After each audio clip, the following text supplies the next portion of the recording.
Jimi Hendrix was an American rock guitarist, singer, and composer who fused American traditions of blues, jazz, rock, and soul with techniques of British avant-garde rock to redefine the electric guitar in his own image. Though his active career as a featured artist lasted a mere 4 years, Hendrix altered the course of popular music and became one of the most successful and influential musicians of his era. An instrumentalist who radically redefined the expressive potential and sonic palette of the electric guitar.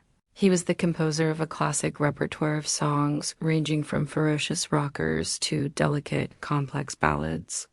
He also was the most charismatic in-concert performer of his generation.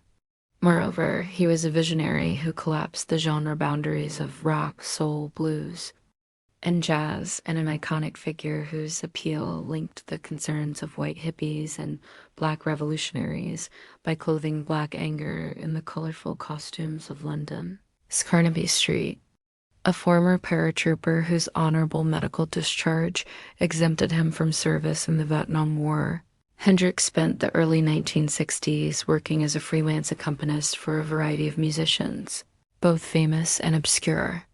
His unorthodox style and penchant for playing at high volume, however, limited him to subsistence-level work until he was discovered in a small New York City club and brought to England in September 1966.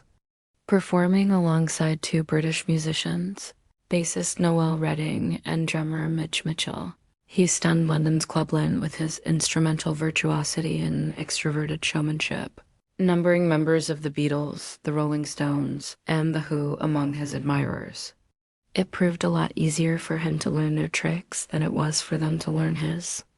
But thanks to his years on the road with the likes of Little Richard and the Isley Brothers, Hendrix had an encyclopedic knowledge of the musical roots on which the cutting-edge rock of his time was based. He also had hands-on experience of the cultural and social worlds in which those roots had developed, and a great admiration for the work of Bob Dylan, the Beatles, and the Yardbirds.